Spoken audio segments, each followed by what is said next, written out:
Book the Second, The Golden Thread. Chapter 1. 5 years later. Tellson's Bank by Temple Bar was an old-fashioned place, even in the year 1780. It was very small, very dark, very ugly, very incommodious. It was an old-fashioned place, moreover, in the moral attribute that the partners in the house were proud of its smallness, proud of its darkness, proud of its ugliness, proud of its incommodiousness. They were even boastful of its eminence in those particulars, and were fired by an express conviction that, if it were less objectionable, it would be less respectable. This was no passive belief, but an active weapon which they flashed at more convenient places of business. Tellson's, they said, wanted no elbow room. Tellson's wanted no light. Tellson's wanted no embellishment. Noakes and Company's might, or Snooks Brothers might, but Tellson's, thank heaven! Any one of these partners would have disinherited his son on the question of rebuilding Tellson's. In this respect the house was much on a par with the country, which did very often disinherit its sons for suggesting improvements in laws and customs that had long been highly objectionable, but were only the more respectable. Thus it had come to pass that Tellson's was the triumphant perfection of inconvenience.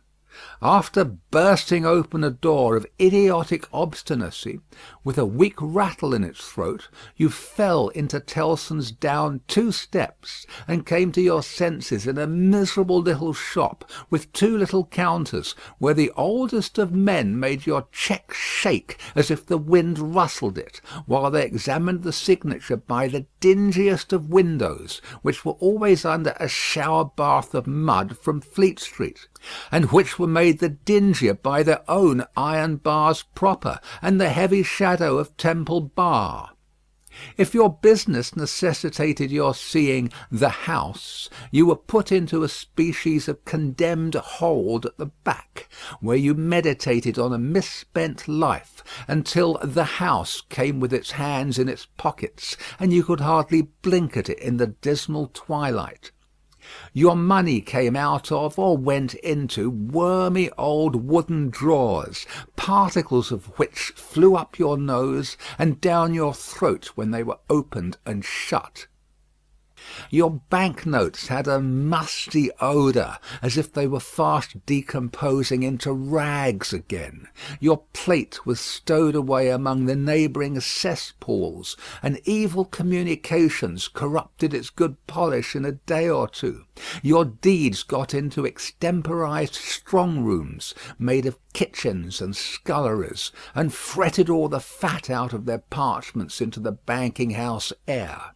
Your lighter boxes of family papers went upstairs into a Barmecide room that always had a great dining table in it and never had a dinner, and where, even in the year 1780, the first letters written to you by your old love or by your little children were but newly released from the horror of being ogled through the windows by the heads exposed on Temple Bar with an insensate brutality and ferocity worthy of Abyssinia or Ashanti.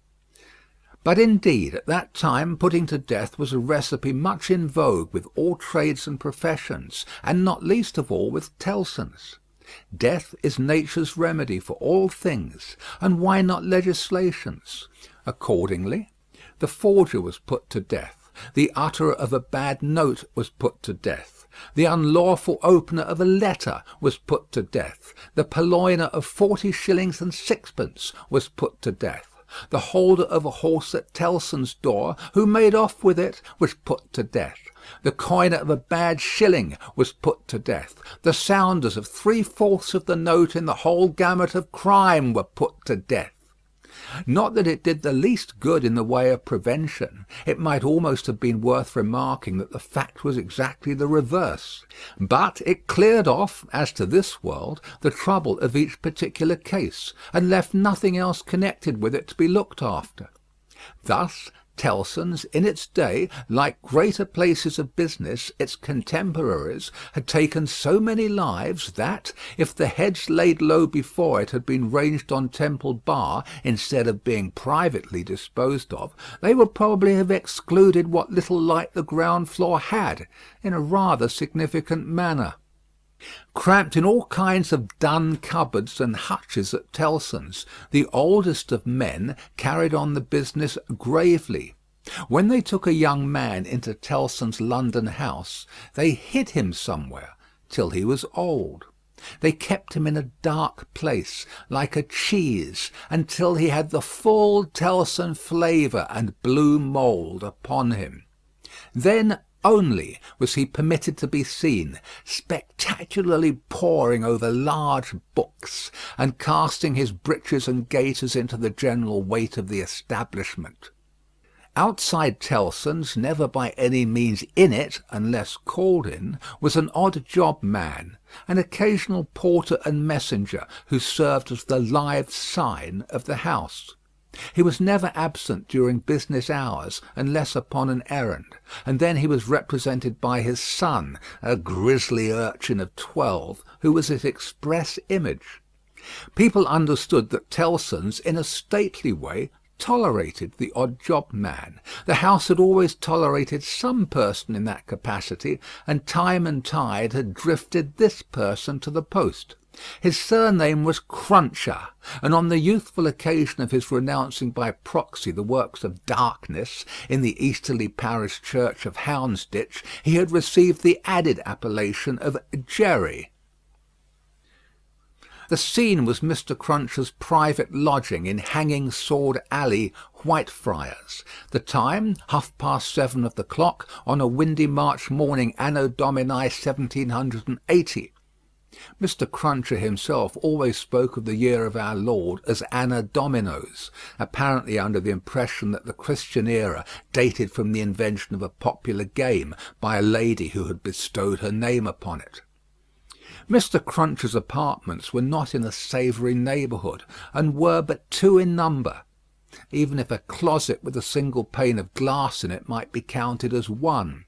But they were very decently kept. Early as it was, on the windy March morning, the room in which he lay abed was already scrubbed throughout, and between the cups and saucers arranged for breakfast and the lumbering deal table, a very clean white cloth was spread.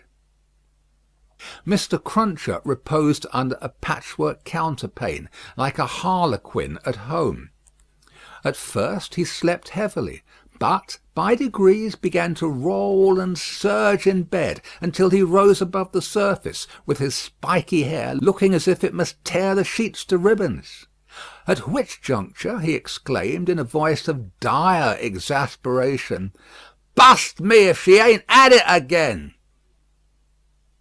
A woman of orderly and industrious appearance rose from her knees in a corner, with sufficient haste and trepidation to show that she was the person referred to.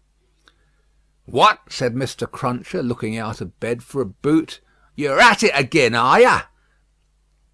After hailing the mum with his second salutation, he threw a boot at the woman as a third. It was a very muddy boot, and may introduce the odd circumstance connected with Mr. Cruncher's domestic economy, that, whereas he often came home after banking hours with clean boots, he often got up next morning to find the same boots covered with clay. "What?" said Mr. Cruncher, varying his apostrophe after missing his mark. "What are you up to, aggrawator?" "I was only saying my prayers." "Saying your prayers? You're a nice woman. What do you mean by flopping yourself down and praying agin me?" "I was not praying against you. I was praying for you." "You weren't, and if you were, I won't be took the liberty with.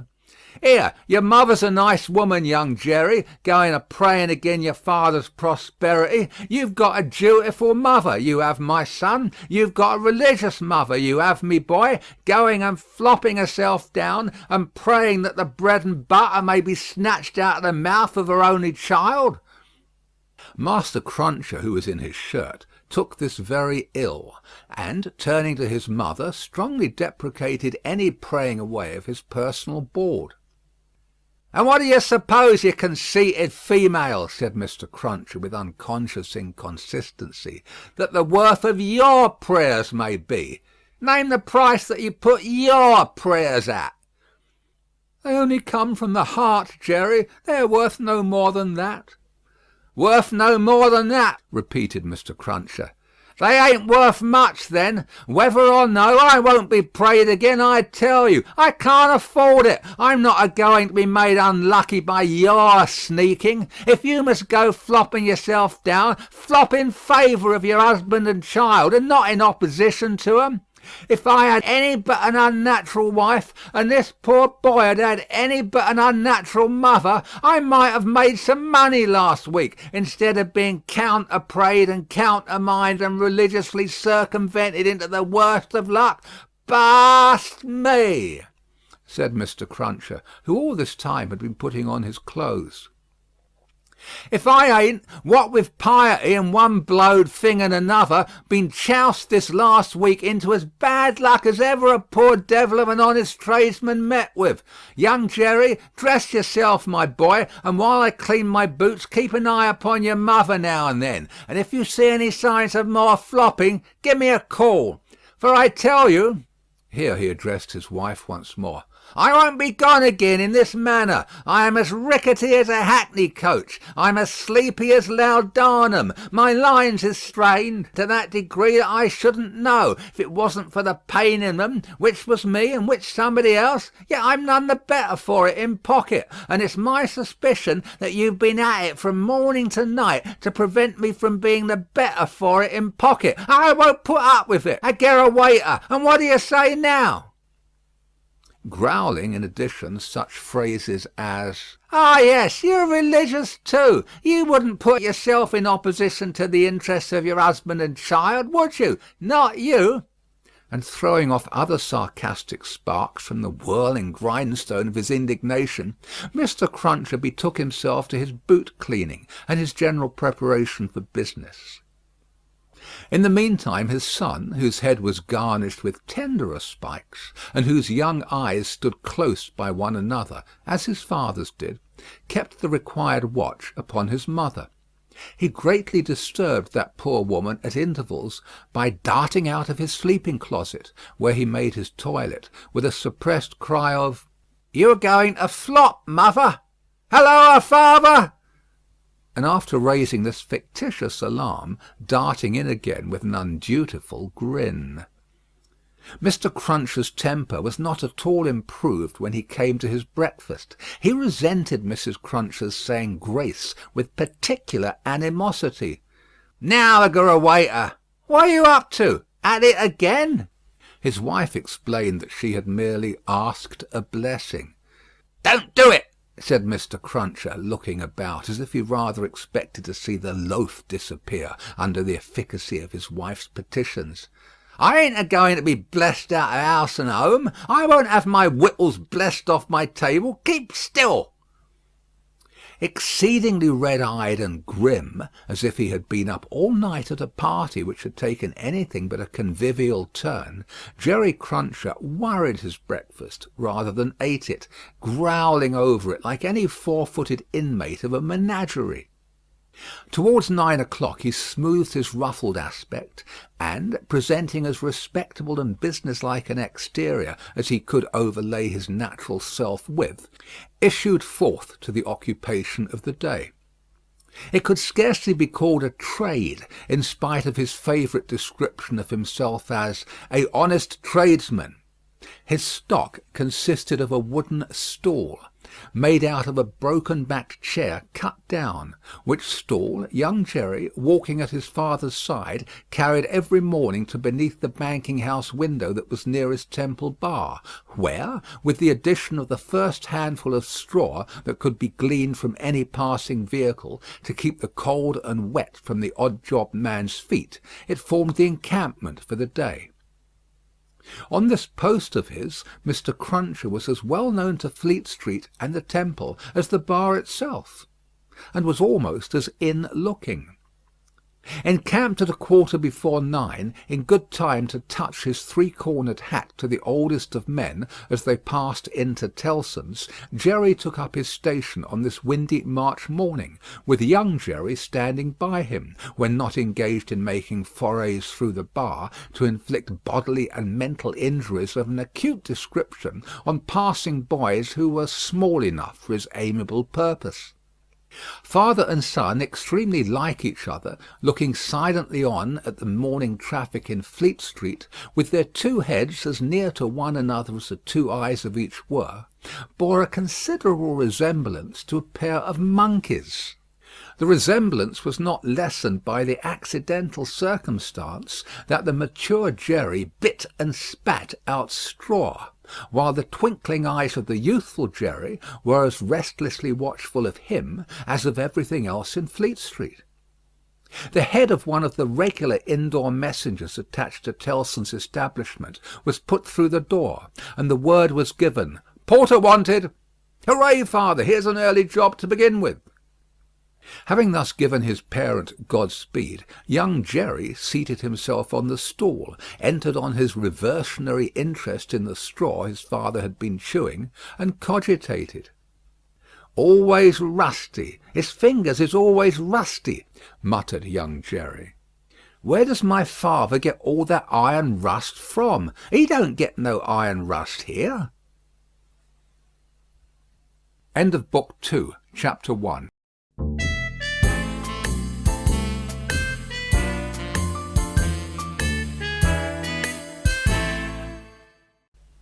Chapter 2. A Sight.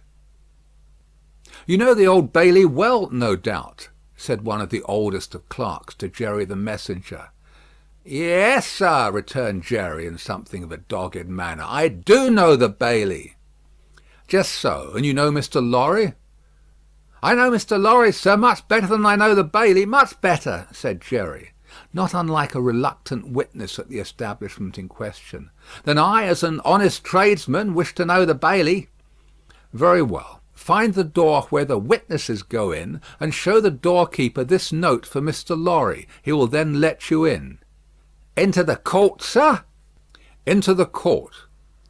Mr. Cruncher's eyes seemed to get a little closer to one another, and to interchange the inquiry. "What do you think of this?" "Am I to wait in the court, sir?" he asked as a result of that conference. "I'm going to tell you. The doorkeeper will pass the note to Mr. Lorry, and do you make any gesture that will attract Mr. Lorry's attention, and show him where you stand. Then what you have to do is to remain there until he wants you." "Is that all, sir?" "That's all. He wishes to have a messenger at hand. This is to tell him you are there."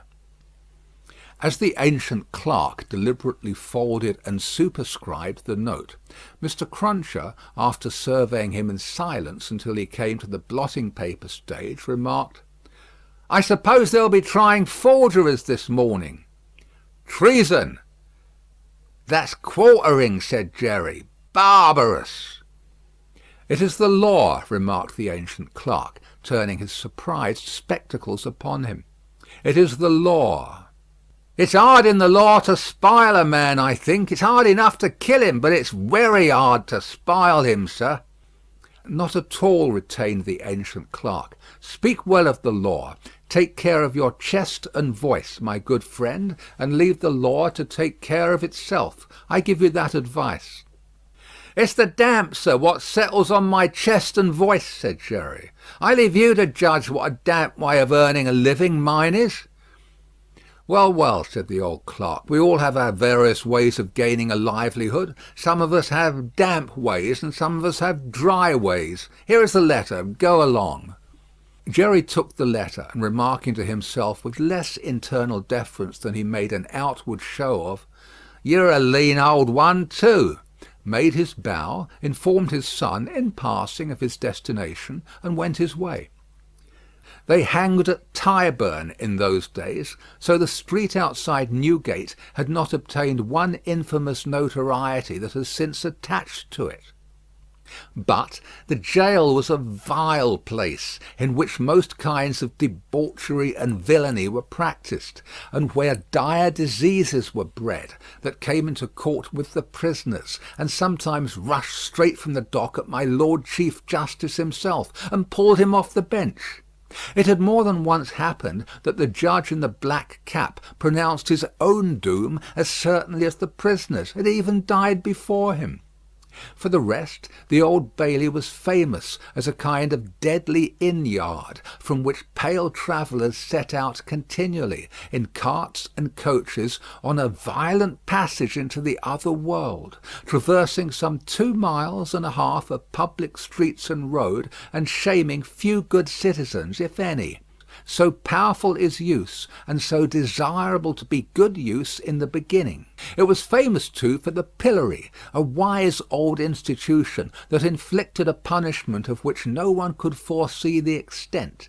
Also for the whipping post, another dear old institution, very humanizing and softening to behold in action. Also for extensive transactions in blood money, another fragment of ancestral wisdom, systematically leading to the most frightful mercenary crimes that could be committed under heaven.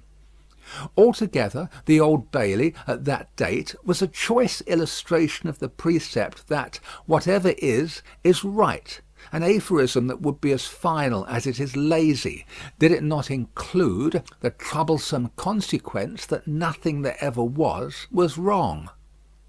Making his way through the tainted crowd, dispersed up and down this hideous scene of action, with the skill of a man accustomed to make his way quietly, the messenger found out the door he sought, and handed in his letter through a trap in it.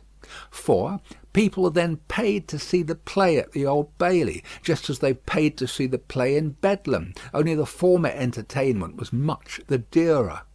Therefore all the Old Bailey doors were well guarded, except indeed the social doors by which the criminals got there, and those were always left wide open.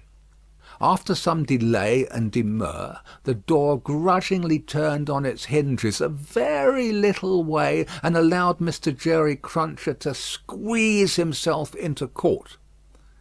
"What's on?" he asked in a whisper of the man he found himself next to. "Nothing yet. What's coming on? The treason case, the quartering one, eh?" "Ah," returned the man with a relish, "he'll be drawn on a hurdle to be half hanged, and then he'll be taken down and sliced before his own face, and then his inside will be taken out and burnt while he looks on, and then his head will be chopped off, and he'll be cut into quarters. That's the sentence." "If he's found guilty, you mean to say?" Jerry added by way of proviso. "Oh, they'll find him guilty," said the other. "Don't you be afraid of that." Mr. Cruncher's attention was here diverted to the doorkeeper, whom he saw making his way to Mr. Lorry, with the note in his hand. Mr. Lorry sat at a table among the gentlemen in wigs, not far from a wigged gentleman, the prisoner's counsel, who had a great bundle of papers before him, and nearly opposite another wigged gentleman with his hands in his pockets, whose whole attention, when Mr. Cruncher looked at him then or afterwards, seemed to be concentrated on the ceiling of the court. After some gruff coughing and rubbing of his chin, and signing with his hand, Jerry attracted the notice of Mr. Lorry, who had stood up to look for him, and who quietly nodded and sat down again. "What's he got to do with the case?" asked the man he had spoken with. "Blest if I know," said Jerry. "What have you got to do with it, then, if a person may inquire?" "Blest if I know that either," said Jerry. The entrance of the judge, and a consequent great stir and settling down in the court, stopped the dialogue. Presently the dock became the central point of interest. 2 jailers who had been standing there went out, and the prisoner was brought in and put to the bar.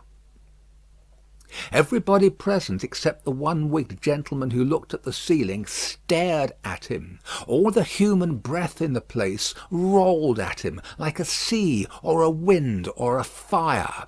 Eager faces strained round pillars and corners to get a sight of him. Spectators in back rows stood up, not to miss a hair of him. People on the floor of the court laid their hands on the shoulders of the people before them, to help themselves at anybody's cost to a view of him, stood a tiptoe, got upon ledges, stood upon next to nothing to see every inch of him.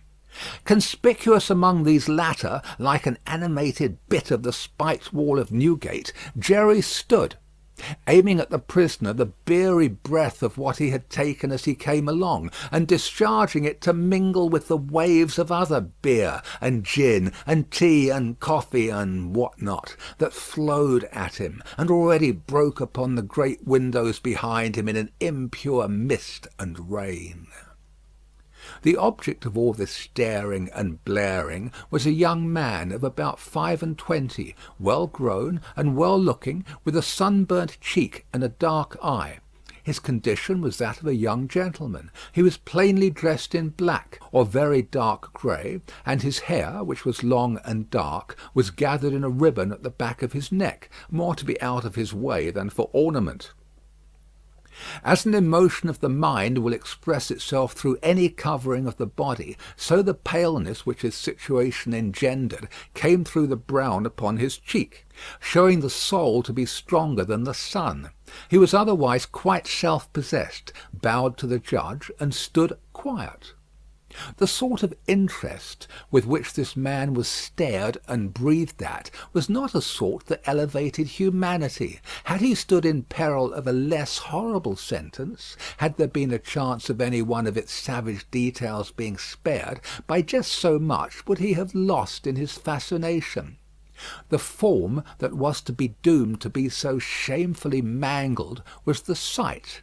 The immortal creature that was to be so butchered and torn asunder yielded the sensation. Whatever gloss the various spectators put upon the interest, according to their several arts and powers of self-deceit, the interest was, at the root of it, ogreish. "Silence in the court!" Charles Darnay had yesterday pleaded not guilty to an indictment denouncing him, with infinite jingle and jangle, for that he was a false traitor to our serene, illustrious, excellent, and so forth, Prince, our Lord the King, by reason of his having, on divers occasions and by divers means and ways, assisted Louis, the French King, in his wars against our said serene, illustrious, excellent, and so forth.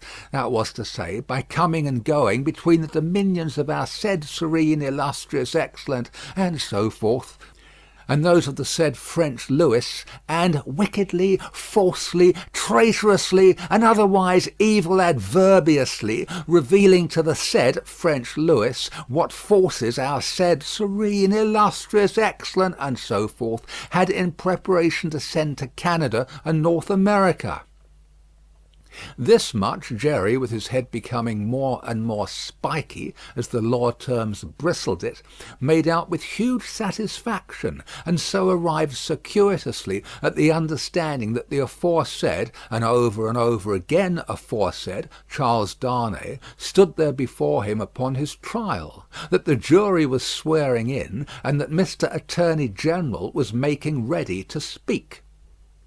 The accused, who was, and who knew he was, being mentally hanged, beheaded, and quartered by everybody there, neither flinched from the situation nor assumed any theatrical air in it. He was quiet and attentive, watched the opening proceedings with a grave interest, and stood with his hands resting on a slab of wood before him, so composedly that they had not displaced a leaf of the herbs with which it was strewn. The court was all bestrewn with herbs and sprinkled with vinegar, as a precaution against jail air and jail fever. Over the prisoner's head there was a mirror to throw the light down upon him. Crowds of the wicked and the wretched had been reflected in it, and had passed from its surface and this earth's together. haunted in a most ghastly manner that abominable place would have been if the glass could ever have rendered back its reflections, as the ocean is one day to give up its dead. Some passing thought of the infamy and disgrace for which it had been reserved may have struck the prisoner's mind. Be that as it may, a change in his position making him conscious of a bar of light across his face, he looked up, and when he saw the glass his face flushed, and his right hand pushed the herbs away. It happened that the action turned his face to that side of the court which was on his left. About on a level with his eyes, there sat, in that corner of the judge's bench, two persons upon whom his look immediately rested, so immediately and so much to the changing of his aspect, that all the eyes that were turned upon him turned to them. The spectators saw in the two figures a young lady of little more than 20, and a gentleman who was evidently her father, a man of a very remarkable appearance in respect of the absolute whiteness of his hair, and a certain indescribable intensity of face, not of an active kind, but pondering and self-communing.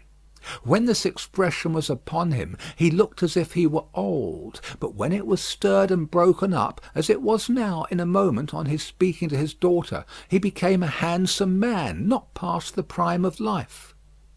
His daughter had one of her hands drawn through his arm as she sat by him, and the other pressed upon it. She had drawn close to him in her dread of the scene, and in her pity for the prisoner.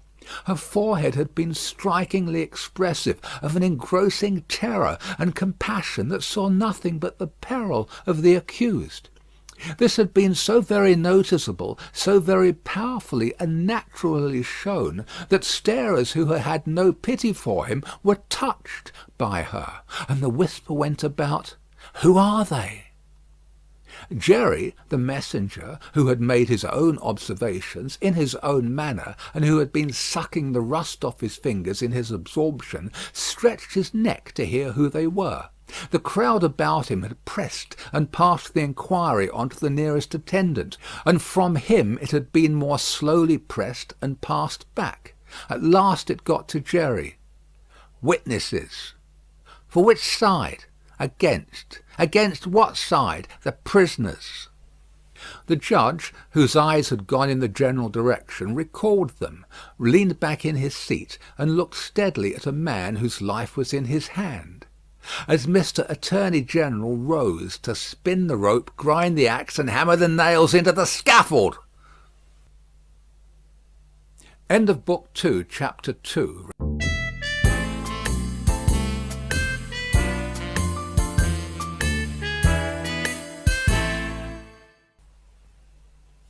Chapter 3. A Disappointment. Mr. Attorney General had to inform the jury that the prisoner before them, though young in years, was old in the treasonable practices which claimed the forfeit of his life. That this correspondence with the public enemy was not a correspondence of today, or of yesterday, or even of last year, or of the year before. That, it was certain, the prisoner had, for longer than that, been in the habit of passing and repassing between France and England on secret business of which he could give no honest account. That, if it were in the nature of traitorous ways to thrive, which happily it never was, the real wickedness and guilt of his business might have remained undiscovered.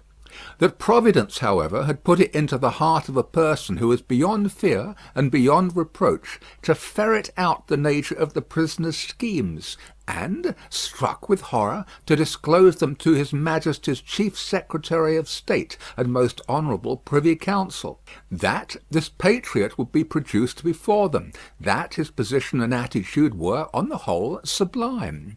That he had been the prisoner's friend, but at once in an auspicious and an evil hour, detecting his infamy, had resolved to immolate the traitor he could no longer cherish in his bosom on the sacred altar of his country. That if statues were decreed in Britain, as in ancient Greece and Rome, to public benefactors, the shining citizen would assuredly have had one. That, as they were not so decreed, he probably would not have one. That virtue, as has been observed by the poets in many passages which he well knew the jury would have, word for word, at the tips of their tongues, whereat the jury's countenances displayed a guilty consciousness that they knew nothing about the passages, was in a manner contagious, more especially the bright virtue known as patriotism or love of country.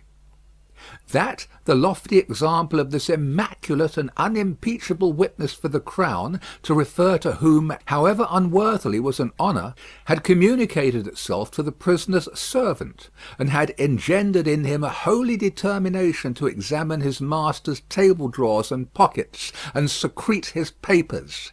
That he, Mr. Attorney General, was prepared to hear some disparagement attempted of this admirable servant, but that in a general way he preferred him to his, Mr. Attorney General's, brothers and sisters, and honoured him more than his, Mr. Attorney General's, father and mother. That he called with confidence on the jury to come and do likewise. That the evidence of these two witnesses, coupled with the documents of their discovering that would be produced, would show the prisoner to have been furnished with lists of his Majesty's forces, and of their disposition and preparation, both by sea and land, and would leave no doubt that he had habitually conveyed such information to a hostile power. That these lists could not be proved to be in the prisoner's handwriting, but that it was all the same. That, indeed, it was rather the better for the prosecution, as showing the prisoner to be artful in his precautions. That the proof would go back 5 years, and would show the prisoner already engaged in these pernicious missions within a few weeks before the date of the very first action fought between the British troops and the Americans. That for these reasons the jury, being a loyal jury, as he knew they were, and being a responsible jury, as they knew they were, must positively find the prisoner guilty, and make an end of him, whether they liked it or not. That they never could lay their heads upon their pillows. That they never could tolerate the idea of their wives laying their heads upon their pillows. That they never could endure the notion of their children laying their heads upon their pillows. In short, that there never more could be, for them or theirs, any laying of heads upon pillows at all, unless the prisoner's head was taken off. That head Mr. Attorney General concluded by demanding of them, in the name of everything he could think of with a round turn in it, and on the faith of his solemn asseveration that he already considered the prisoner as good as dead and gone. When the Attorney General ceased, a buzz arose in the court, as if a cloud of great blue flies were swarming about the prisoner, in anticipation of what he was soon to become. When toned down again, the unimpeachable patriot appeared in the witness box. Mr. Solicitor General then, following his leader's lead, examined the patriot. John Barsad, gentleman by name. The story of his pure soul was exactly what Mr. Attorney General had described it to be, perhaps, if it had a fault, a little too exactly. Having released his noble bosom of its burden, he would have modestly withdrawn himself, but that the wigged gentleman with the papers before him, sitting not far from Mr. Lorry, begged to ask him a few questions. The wigged gentleman sitting opposite, still looking at the ceiling of the court. Had he ever been a spy himself? No, he scorned the base insinuation. What did he live upon? His property. Where was his property? He didn't precisely remember where it was. What was it? No business of anybody's. Had he inherited it? Yes, he had. From whom? Distant relation. Very distant? Rather. Ever been in prison? Certainly not. Never in a debtor's prison? Didn't see what that had to do with it. Never in a debtor's prison? Come, once again. Never? Yes. How many times? 2 or 3 times. Not 5 or 6? Perhaps. Of what profession? Gentleman. Ever been kicked? Might have been. Frequently? No. Ever kicked downstairs? Decidedly not. Once received a kick on the top of the staircase and fell downstairs of his own accord. kicked on that occasion for cheating at dice?" "Something to that effect was said by the intoxicated liar who committed the assault, but it was not true." "Swear it was not true?" "Positively." "Ever lived by cheating at play?" "Never." "Ever lived by play?" "Not more than other gentlemen do." "Ever borrow money of the prisoner?" "Yes." "Ever pay him?" "No." Was not this intimacy with the prisoner in reality a very slight one, forced upon the prisoner in coaches, inns, and packets? "No." "Sure he saw the prisoner with these lists?" "Certain." "Knew no more about the lists?" "No." "Had not procured them himself, for instance?" "No." "Expect to get anything by this evidence?" "No." "Not in regular government pay and employment to lay traps?" "Oh dear, no." "Or to do anything?" "Oh dear, no." "Swear that over and over again." "No motives but motives of sheer patriotism?" "None whatsoever." The virtuous servant, Roger Cly, swore his way through the case at a great rate. He had taken service with the prisoner, in good faith and simplicity, 4 years ago. He had asked the prisoner, aboard the Calais packet, if he wanted a handy fellow, and the prisoner had engaged him. He had not asked the prisoner to take the handy fellow as an act of charity, never thought of such a thing. He began to have suspicions of the prisoner, and to keep an eye upon him soon afterwards in arranging his clothes. While travelling he had seen similar lists to these in the prisoner's pockets over and over again. He had taken these lists from the drawer of the prisoner's desk. He had not put them there first. He had seen the prisoner show these identical lists to French gentlemen at Calais, and similar lists to French gentlemen both at Calais and Boulogne. He loved his country, and couldn't bear it, and had given information. He had never been suspected of stealing a silver teapot. He had been maligned respecting a mustard pot, but it turned out to be only a plated one. He had known the last witness 7 or 8 years. That was merely a coincidence. He didn't call it a particularly curious coincidence. Most coincidences were curious. Neither did he call it a curious coincidence that true patriotism was his only motive too. He was a true Briton, and hoped there were many like him. The blue flies buzzed again, and Mr. Attorney General called Mr. Jarvis Lorry. "Mr. Jarvis Lorry, are you a clerk in Tellson's Bank?" "I am." "On a certain Friday night in November 1775, did business occasion you to travel between London and Dover by the mail?" "It did." "Were there any other passengers in the mail?" "2. Did they alight on the road in the course of the night?" "They did." "Mr. Lorry, look upon the prisoner. Was he one of those 2 passengers?" "I cannot undertake to say that he was." "Does he resemble either of these 2 passengers?" "Both were so wrapped up, and the night was so dark, and we were all so reserved, that I cannot undertake to say even that." "Mr. Lorry, look again upon the prisoner. Supposing him wrapped up as those 2 passengers were, is there anything in his bulk and stature to render it unlikely that he was one of them?" "No."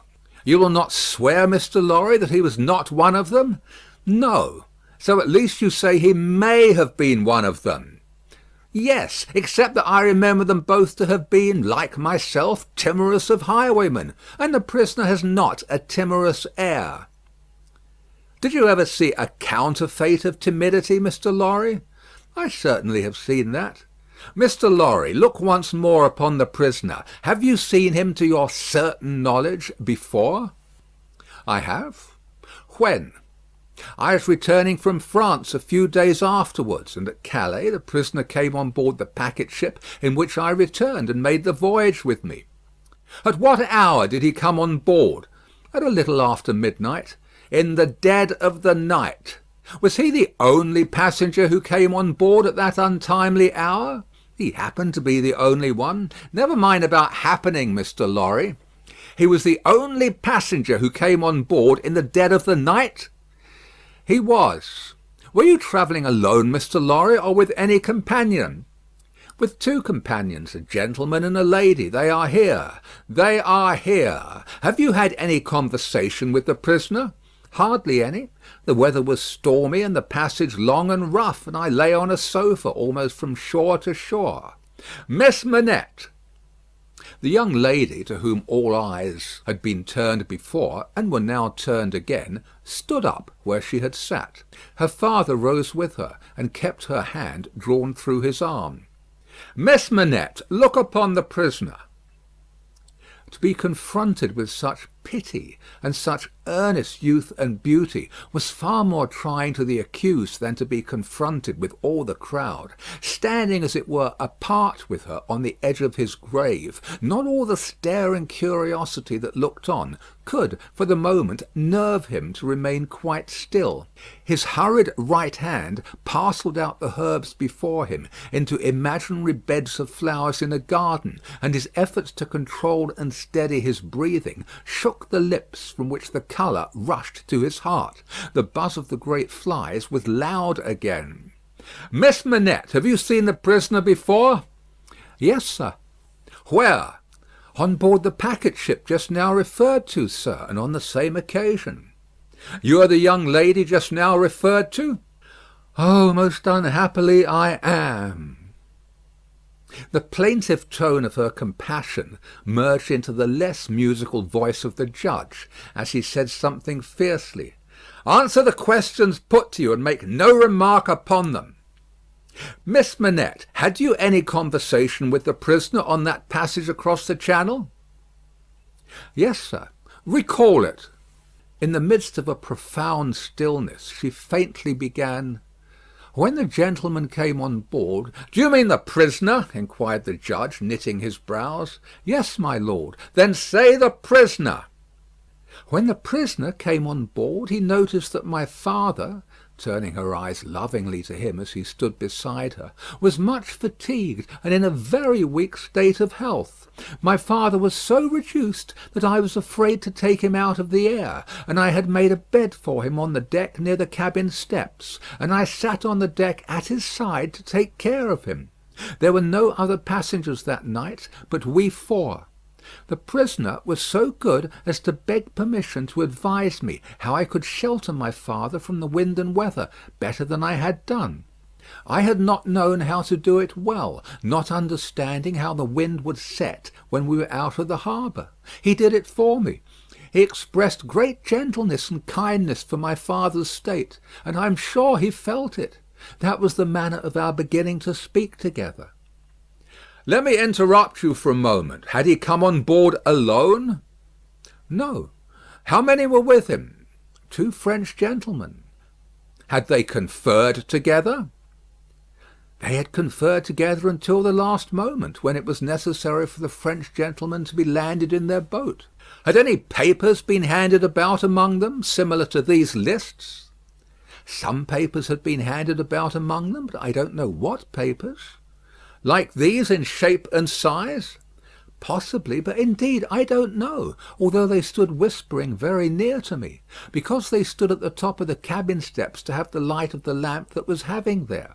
It was a dull lamp, and they spoke very low, and I did not hear what they said, and saw only that they looked at papers." "Now to the prisoner's conversation, Miss Manette." "The prisoner was as open in his confidence with me, which arose out of my helpless situation, as he was kind and good and useful to my father. I hope," bursting into tears, "I may not repay him by doing him harm to-day." Buzzing from the blue flies. "Miss Manette, if the prisoner does not perfectly understand that you give the evidence which is your duty to give, which you must give, and which you cannot escape from giving, with great unwillingness, he is the only person present in that condition. Please to go on." "He told me that he was travelling on business of a delicate and difficult nature, which might get people into trouble, and that he was therefore travelling under an assumed name. He said that this business had, within a few days, taken him to France, and might, at intervals, take him backwards and forwards between France and England for a long time to come." "Did he say anything about America, Miss Manette? Be particular." He tried to explain to me how that quarrel had arisen, and he said that, so far as he could judge, it was a wrong and foolish one on England's part. He added in a jesting way that perhaps George Washington might gain almost as great a name in history as George III. But there was no harm in his way of saying this. It was said laughingly and to beguile the time. Any strongly marked expression of face on the part of a chief actor in a scene of great interest, to whom many eyes are directed, will be unconsciously imitated by the spectators.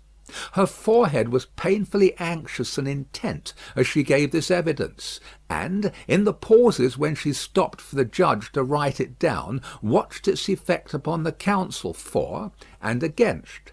Among the lookers-on there was the same expression in all quarters of the court, insomuch that a great majority of the foreheads there might have been mirrors reflecting the witness, when the judge looked up from his notes to glare at that tremendous heresy about George Washington.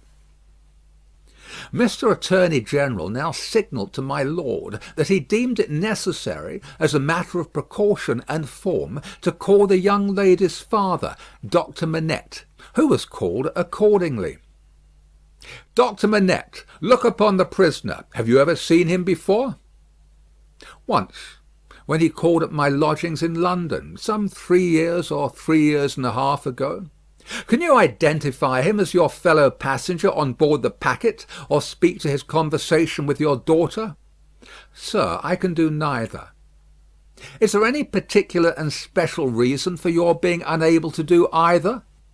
He answered in a low voice, "There is."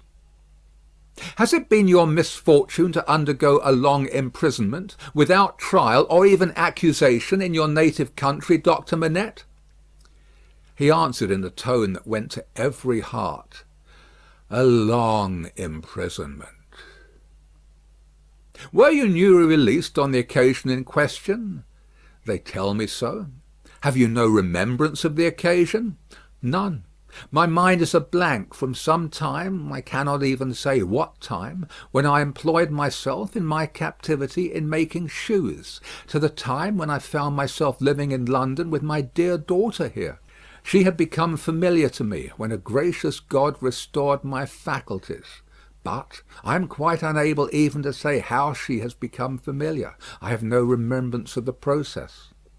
Mr. Attorney General sat down, and the father and daughter sat down together. A singular circumstance then arose in the case, the object in hand being to show that the prisoner went down with some fellow plotter untracked, in the Dover mail on that Friday night in November 5 years ago, and got out of the mail in the night, as a blind, at a place where he did not remain, but from which he travelled back some dozen miles or more to a garrison and dockyard, and there collected information.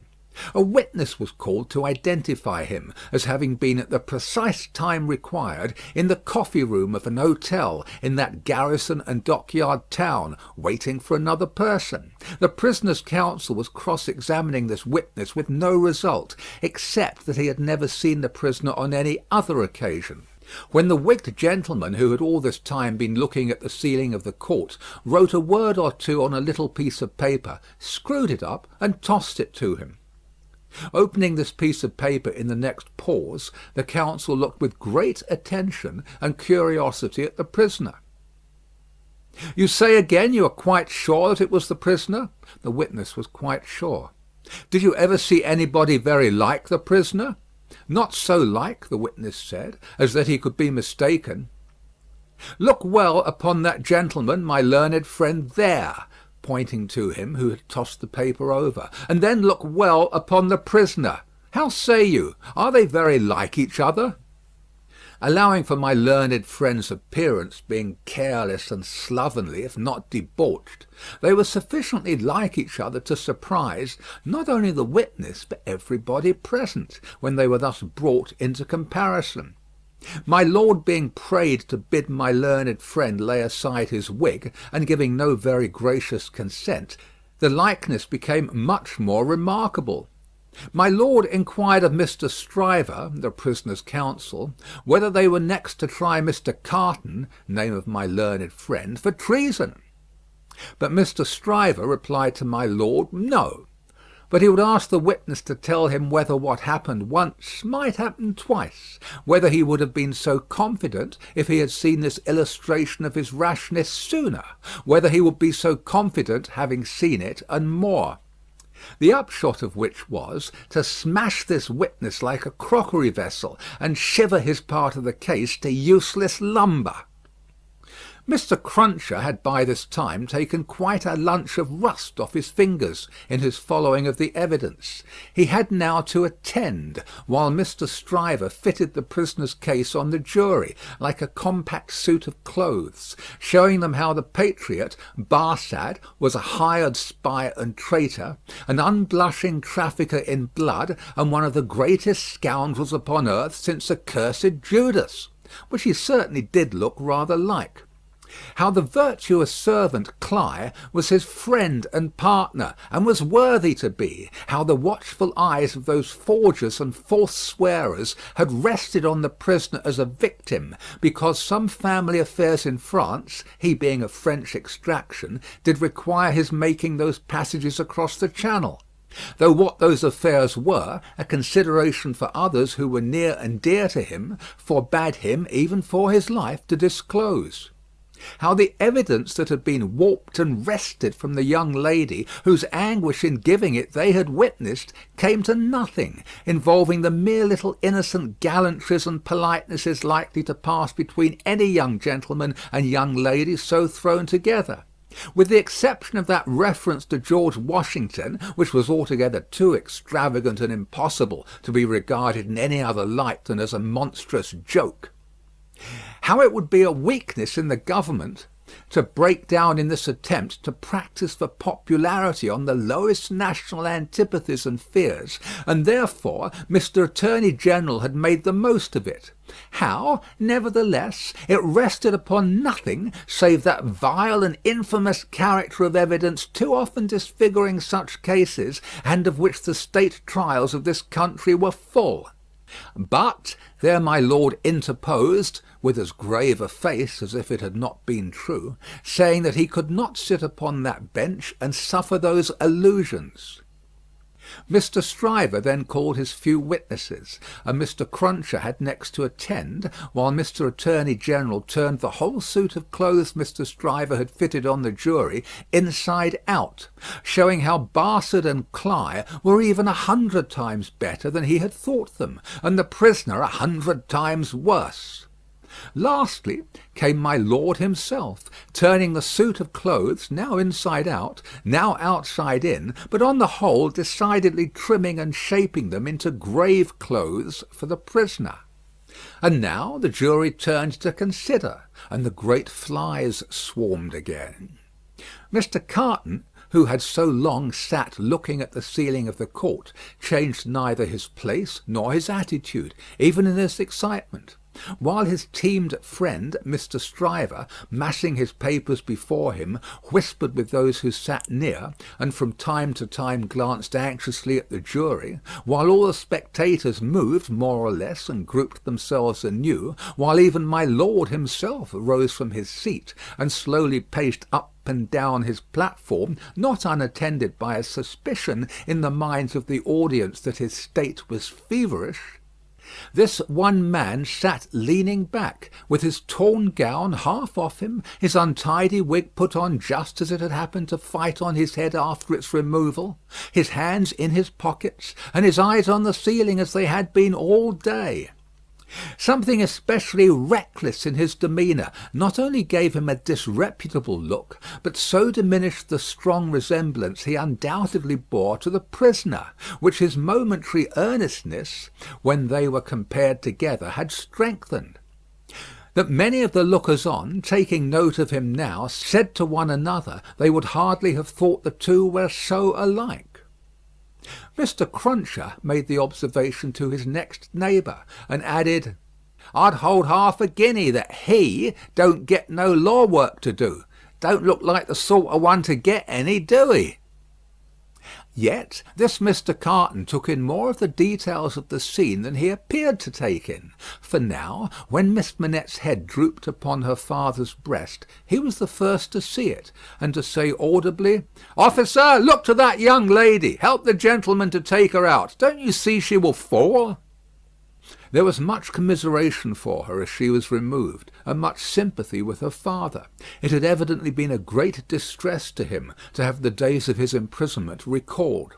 He had shown strong internal agitation when he was questioned, and that pondering or brooding look which made him old had been upon him like a heavy cloud ever since. As he passed out, the jury, who had turned back and paused a moment, spoke through their foreman. They were not agreed, and wished to retire. My lord, perhaps with George Washington on his mind, showed some surprise that they were not agreed, but signified his pleasure that they should retire under watch and ward, and retired himself. The trial had lasted all day, and the lamps in the court were now being lighted. It began to be rumoured that the jury would be out a long while. The spectators dropped off to get refreshment, and the prisoner withdrew to the back of the dock and sat down. Mr. Lorry, who had gone out when the young lady and her father went out, now reappeared and beckoned to Jerry, who, in the slackened interest, could easily get near him. "Jerry, if you wish to take something to eat, you can, but keep in the way. You will be sure to hear when the jury come in. Don't be a moment behind them, for I want you to take the verdict back to the bank. You are the quickest messenger I know, and will get to Temple Bar long before I can." Jerry had just enough forehead to knuckle, and he knuckled it in acknowledgment of this communication and a shilling. Mr. Carton came up at the moment and touched Mr. Lorry on the arm. "How is the young lady?" "She is greatly distressed, but her father is comforting her, and she feels the better for being out of court. I'll tell the prisoner so. It won't do for a respectable bank gentleman like you to be seen speaking to him publicly, you know." Mr. Lorry reddened, as if he were conscious of having debated the point in his mind, and Mr. Carton made his way to the outside of the bar. The way out of court lay in that direction, and Jerry followed him, all eyes, ears, and spikes. "Mr. Darnay," the prisoner came forth directly, "you will naturally be anxious to hear of the witness, Miss Manette. She will do very well. You have seen the worst of her agitation." "I am deeply sorry to have been the cause of it. Could you tell her so for me with my fervent acknowledgments?" "Yes, I could. I will if you ask it." Mr. Carton's manner was so careless as to be almost insolent. He stood, half turned from the prisoner, lounging with his elbow against the bar. "I do ask it. Accept my cordial thanks." "What," said Carton, still only half turned towards him, "do you expect, Mr. Darnay?" "The worst. It's the wisest thing to expect, and the likeliest. But I think their withdrawing is in your favour." Loitering on the way out of court not being allowed, Jerry heard no more, but left them, so like each other in feature, so unlike each other in manner, standing side by side, both reflected in the glass above them. An hour and a half limped heavily away in the thief and rascal crowded passages below, even though assisted off with mutton pies and ale. The horse messenger, uncomfortably seated on a form after taking that refection, had dropped into a doze, when a loud murmur and a rapid tide of people setting up the stairs that led to the court carried him along with them. "Jerry! Jerry!" Mr. Lorry was already calling at the door when he got there. "Yes, sir. It's a fight to get back again. Here I am, sir." Mr. Lorry handed him a paper through the throng. "Quick, have you got it?" "Yes, sir." Hastily written on the paper was the word "acquitted." "If you had sent the message 'recalled to life' again," muttered Jerry as he turned, "I should have known what you meant this time." He had no opportunity of saying, or so much as thinking, anything else, until he was clear of the Old Bailey, for the crowd came pouring out with a vehemence that nearly took him off his legs, and a loud buzz swept into the street, as if the baffled blue flies were dispersing in search of other carrion. End of Book 1, Chapter 3.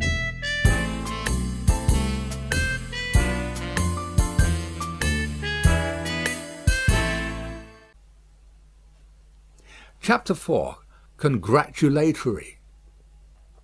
From the dimly lighted passages of the court, the last sediment of the human stew that had been boiling there all day was straining off, when Dr. Manette, Lucie Manette, his daughter, Mr. Lorry, the solicitor for the defence, and its counsel, Mr. Stryver, stood gathered round Mr. Charles Darnay, just released, congratulating him on his escape from death. It would have been difficult by a far brighter light to recognise in Dr. Manette, intellectual of face and upright of bearing, the shoemaker of the garret in Paris. Yet no one could have looked at him twice without looking again, even though the opportunity of observation had not extended to the mournful cadence of his low, grave voice, and to the abstraction that clouded him fitfully without any apparent reason. While one external cause, and that a reference to his long lingering agony, would always, as on the trial, evoke this condition from the depths of his soul, it was also in its nature to arise of itself, and to draw a gloom over him, as incomprehensible to those unacquainted with his story as if they had seen the shadow of the actual Bastille thrown upon him by a summer sun, when the substance was 300 miles away. Only his daughter had the power of charming this black brooding from his mind. She was the golden thread that united him to a past beyond his misery, and to a present beyond his misery; and the sound of her voice, the light of her face, the touch of her hand, had a strong beneficial influence with him almost always. Not absolutely always, for she could recall some occasions on which her power had failed, but they were few and slight, and she believed them over. Mr. Darnay had kissed her hand fervently and gratefully, and had turned to Mr. Stryver, whom he warmly thanked.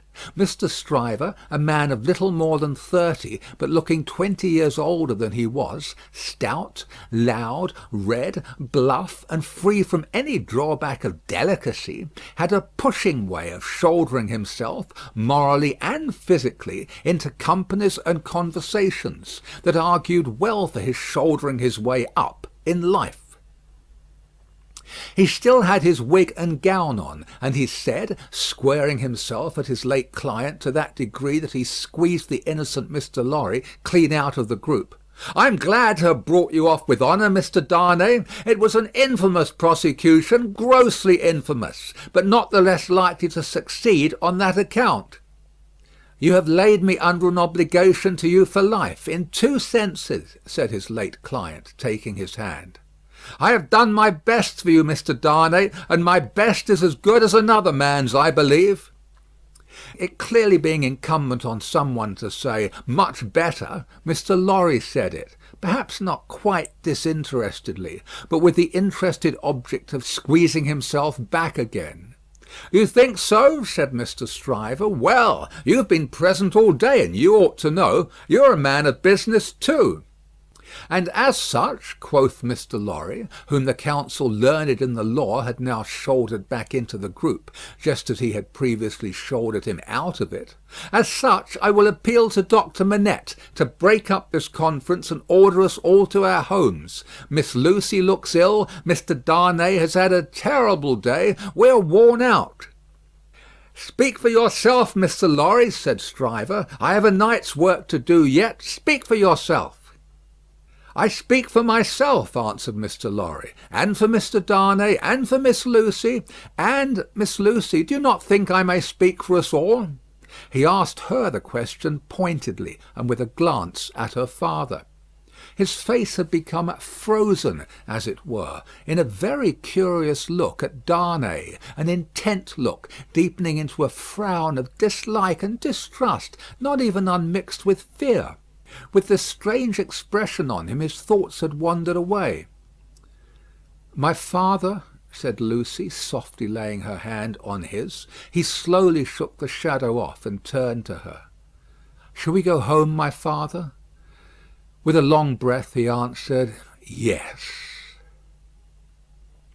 The friends of the acquitted prisoner had dispersed, under the impression, which he himself had originated, that he would not be released that night. The lights were nearly all extinguished in the passages, the iron gates were being closed with a jar and a rattle, and the dismal place was deserted until to-morrow morning's interest of gallows, pillory, whipping post, and branding iron should repeople it. Walking between her father and Mr. Darnay, Lucie Manette passed into the open air. A hackney coach was called, and the father and daughter departed in it. Mr. Stryver had left them in the passages to shoulder his way back to the robing room. Another person, who had not joined the group, or interchanged a word with any of them, but who had been leaning against the wall where its shadow was darkest, had silently strolled out after the rest, and had looked on until the coach drove away. He now stepped up to where Mr. Lorry and Mr. Darnay stood upon the pavement. "So, Mr. Lorry, men of business may speak to Mr. Darnay now?" Nobody had made any acknowledgment of Mr. Carton's part in the day's proceedings. Nobody had known of it. He was unrobed, and was none the better for it in appearance. "If you knew what a conflict goes on in the business mind, when the business mind is divided between good-natured impulse and business appearances, you would be amused, Mr. Darnay." Mr. Lorry reddened, and said warmly, "You have mentioned that before, sir. We men of business who serve a house are not our own masters. We have to think of the house more than ourselves." I know," rejoined Mr. Carton carelessly. "Don't be nettled, Mr. Lorry. You are as good as another, I have no doubt. Better, I dare say." "And indeed, sir," pursued Mr. Lorry, not minding him, "I really don't know what you have to do with the matter. If you'll excuse me, as very much your elder, for saying so, I really don't know that it is your business." "Business! Bless you, I have no business," said Mr. Carton. "It is a pity you have not, sir. I think so too. If you had," pursued Mr. Lorry, "perhaps you would attend to it." "Lord love you, no, I shouldn't," said Mr. Carton. "Well, sir," cried Mr. Lorry, thoroughly heated by his indifference, "business is a very good thing, and a very respectable thing; and, sir, if business imposes its restraints and its silences and impediments, Mr. Darnay, as a young gentleman of generosity, knows how to make allowance for that circumstance. Mr. Darnay, good night. God bless you, sir. I hope you have been this day preserved for a prosperous and happy life. Chair there!" Perhaps a little angry with himself as well as with the barrister, Mr. Lorry bustled into the chair, and was carried off to Tellson's. Carton, who smelt of port wine, and did not appear to be quite sober, laughed then, and turned to Darnay. "This is a strange chance that throws you and me together. This must be a strange night to you, standing alone here with your counterpart on these street stones." "I hardly seem yet," returned Charles Darnay, "to belong to this world again." "I don't wonder at it. It's not so long since you were pretty far advanced on your way to another. You speak faintly." "I begin to think I am faint." "Then why the devil don't you dine? I dined myself, while those numbskulls were deliberating which world you should belong to, this or some other. Let me show you the nearest tavern to dine well at." Drawing his arm through his own, he took him down Ludgate Hill to Fleet Street, and so up a covered way into a tavern. Here they were shown into a little room, where Charles Darnay was soon recruiting his strength with a good plain dinner and good wine, while Carton sat opposite to him at the same table, with his separate bottle of port before him, and his fully half-insolent manner upon him. "Do you feel yet that you belong to this terrestrial scheme again, Mr. Darnay?" "I am frightfully confused regarding time and place, but I am so far mended as to feel that." "It must be an immense satisfaction." He said it bitterly, and filled up his glass again, which was a large one. "As to me, the greatest desire I have is to forget that I belong to it. It has no good in it for me, except wine like this, nor I for it. So we are not much alike in that particular. Indeed, I begin to think we're not much alike in any particular, you and I." Confused by the emotion of the day, and feeling his being there with this double of coarse deportment to be like a dream, Charles Darnay was at a loss how to answer.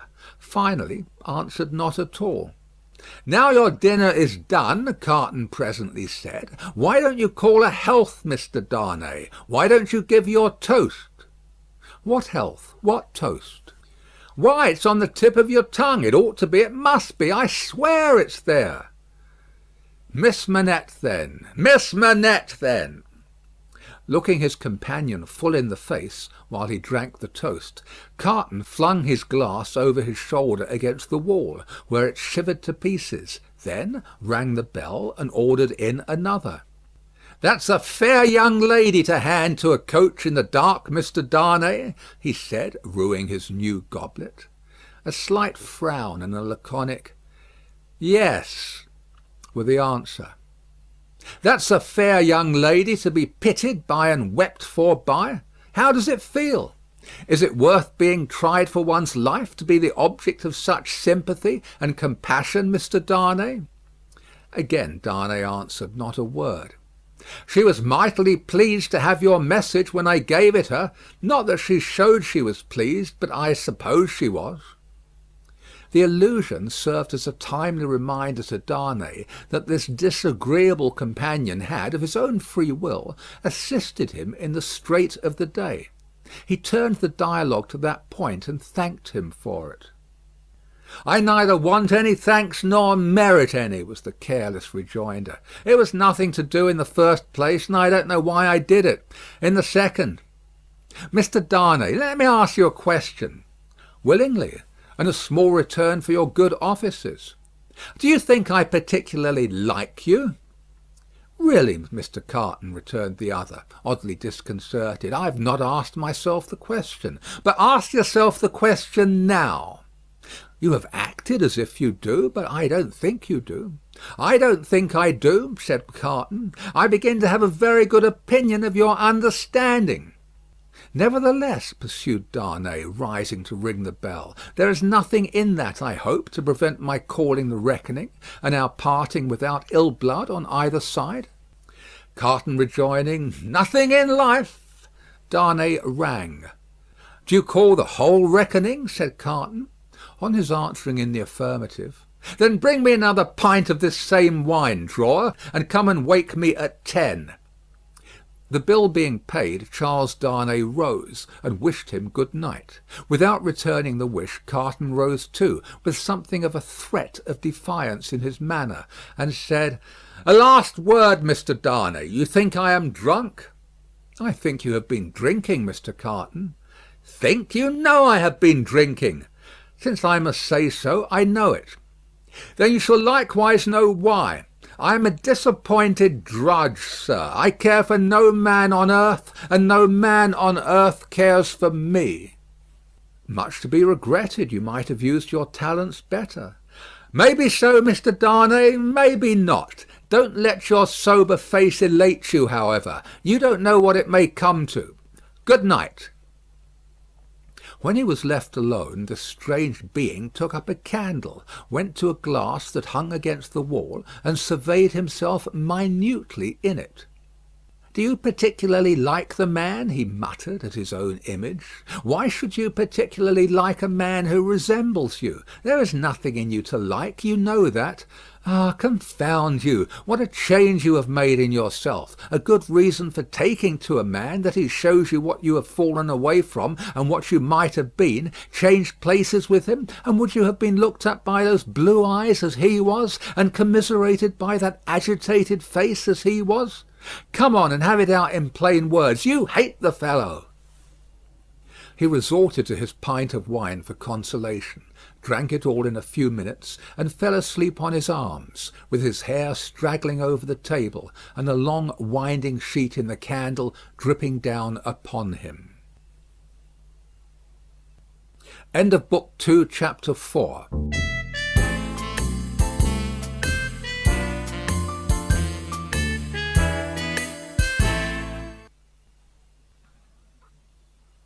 Chapter 5. The Jackal. Those were drinking days, and most men drank hard.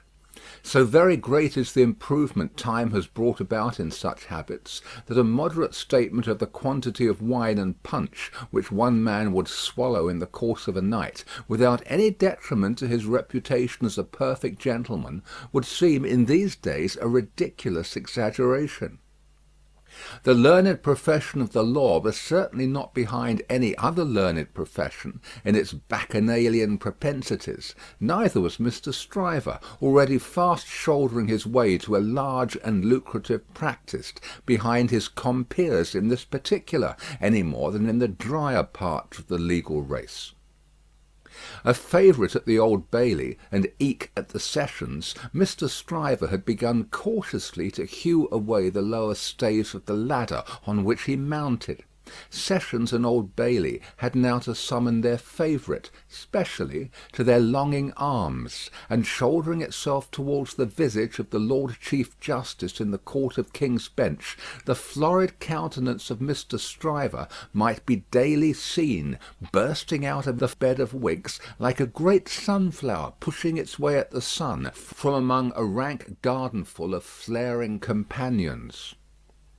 It had once been noted at the bar that while Mr. Stryver was a glib man, and an unscrupulous, and a ready, and a bold, he had not that faculty of extracting the essence from a heap of statements which is among the most striking and necessary of the advocate's accomplishments. But a remarkable improvement came upon him as to this. The more business he got, the greater his power seemed to grow of getting at its pith and marrow; and however late at night he sat carousing with Sidney Carton, he always had his points at his fingers' ends in the morning. Sidney Carton, idlest and most unpromising of men, was Stryver's great ally.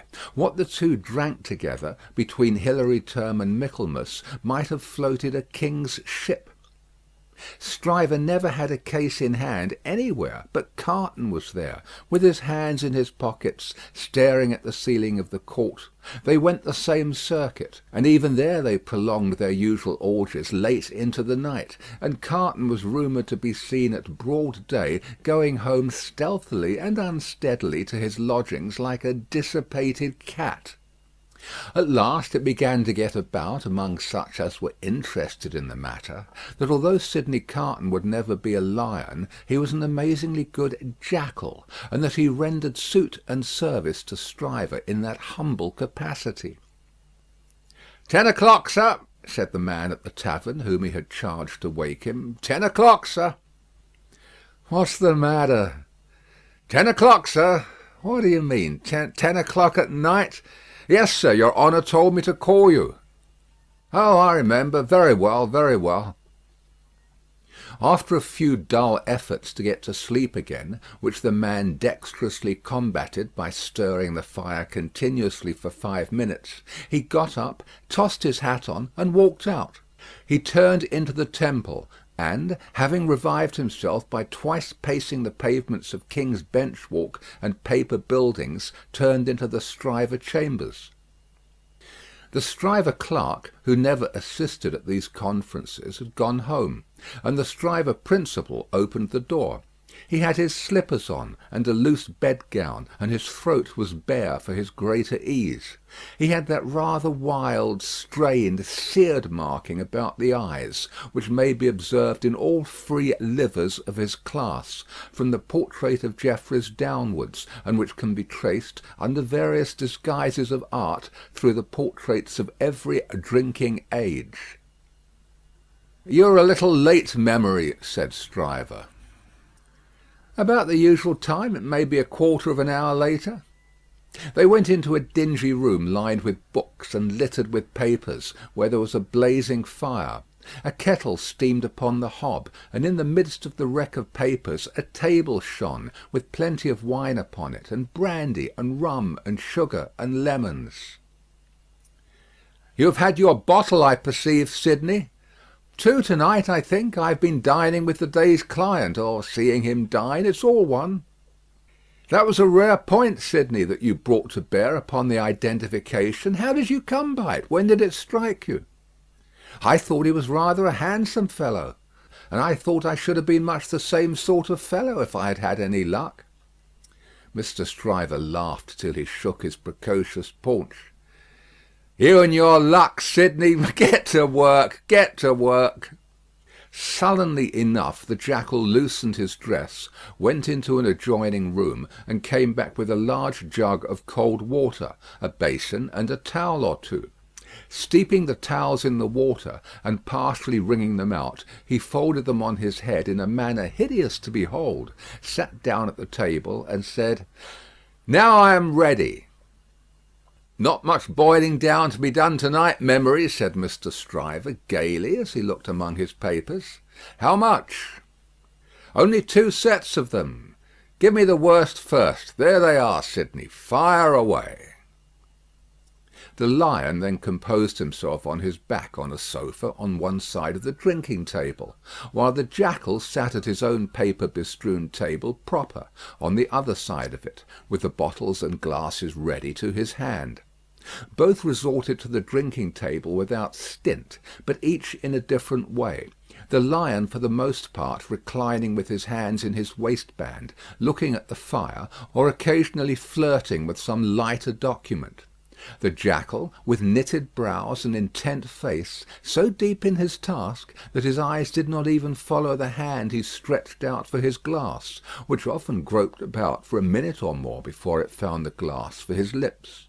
2 or 3 times the matter in hand became so knotty that the Jackal found it imperative on him to get up and steep his towels anew. From these pilgrimages to the jug and basin he returned with such eccentricities of damp headgear as no words can describe, which were made the more ludicrous by his anxious gravity. At length the Jackal had got together a compact repast for the lion, and proceeded to offer it to him. The lion took it with care and caution, made his selections from it, and his remarks upon it, and the Jackal assisted both. When the repast was fully discussed, the lion put his hands in his waistband again, and lay down to meditate. The Jackal then invigorated himself with a bum for his throttle, and a fresh application to his head, and applied himself to the collection of a second meal. This was administered to the lion in the same manner, and was not disposed of until the clock struck 3 in the morning. "And now we have done, Sidney, fill a bumper of punch," said Mr. Stryver. The Jackal removed the towels from his head, which had been steaming again, shook himself, yawned, shivered, and complied. "You were very sound, Sidney, in the matter of those Crown witnesses to-day. Every question told." "I always am sound, am I not? I don't gainsay it. What has roughened your temper? Put some punch to it and smooth it again." With a deprecatory grunt, the Jackal again complied. "The old Sidney Carton of old Shrewsbury School," said Stryver, nodding his head over him as he reviewed him in the present and the past. "The old seesaw Sidney, up one minute and down the next, now in spirits and now in despondency."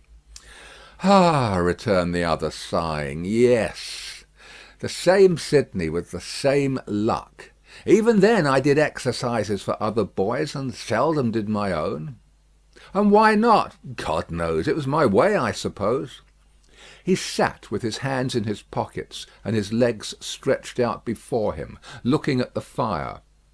"Carton," said his friend, squaring himself at him with a bullying air, as if the fire-grate had been the furnace in which sustained endeavour was forged, and the one delicate thing to be done for the old Sidney Carton of old Shrewsbury School was to shoulder him into it. "Your way is, and always was, a lame way. You summon no energy and purpose. Look at me." "Oh, botheration," returned Sidney with a lighter and more good-humoured laugh. "Don't you be moral." "How have I done what I have done?" said Stryver. "How do I do what I do?" "Partly through paying me to help you, I suppose. But it's not worth your while to apostrophise me or the air about it. What you want to do, you do. You were always in the front rank, and I was always behind. I had to get into the front rank. I was not born there, was I? "I was not present at the ceremony, but my opinion is you were," said Carton. At this he laughed again, and they both laughed. "Before Shrewsbury, and at Shrewsbury, and ever since Shrewsbury," pursued Carton, "you have fallen into your rank, and I have fallen into mine. Even when we were fellow students in the student quarter of Paris, picking up French, and French law, and other French crumbs that we didn't get much good of, you were always somewhere, and I was always nowhere." "And whose fault was that?" "Upon my soul, I'm not sure that it was not yours. You were always driving and riving and shouldering and passing, to that restless degree that I had no chance for my life but in rust and repose. It's a gloomy thing, however, to talk about one's own past with the day breaking. Turn me in some other direction before I go." "Well, then, pledge me to the pretty witness," said Stryver, holding up his glass. "Are you turned in a pleasant direction?" Apparently not, for he became gloomy again. "Pretty witness," he muttered, looking down into his glass. "I've had enough of witnesses to-day and to-night. Who's your pretty witness?" "The picturesque doctor's daughter, Miss Manette." "She pretty? Is she not?" "No." "Why, man alive, she was the admiration of the whole court." "Rot the admiration of the whole court. Who made the Old Bailey a judge of beauty? She was a golden-haired doll." "Do you know, Sidney," said Mr. Stryver, looking at him with sharp eyes, and slowly drawing a hand across his florid face, "do you know, I rather thought at the time that you sympathised with the golden-haired doll, and were quick to see what happened to the golden-haired doll?" "Quick to see what happened? If a girl, doll or no doll, swoons within a yard or two of a man's nose, he can see it without a perspective glass. I pledge you, but I deny the beauty. And now I'll have no more drink. I'll get to bed." When his host followed him out on the staircase with a candle to light him down the stairs, the day was coldly looking in through its grimy windows. When he got out of the house, the air was cold and sad, the dull sky overcast, the river dark and dim, the whole scene like a lifeless desert. And wreaths of dust were spinning round and round before the morning blast, as if the desert sand had risen far away, and the first spray of it in its advance had begun to overwhelm the city. Waste forces within him and a desert all around, this man stood still on his way across a silent terrace, and saw for a moment, lying in the wilderness before him, a mirage of honourable ambition, self-denial, and perseverance. In the fair city of this vision there were airy galleries from which the loves and graces looked upon him, gardens in which the fruits of life hung ripening, waters of hope that sparkled in his sight. A moment, and it was gone.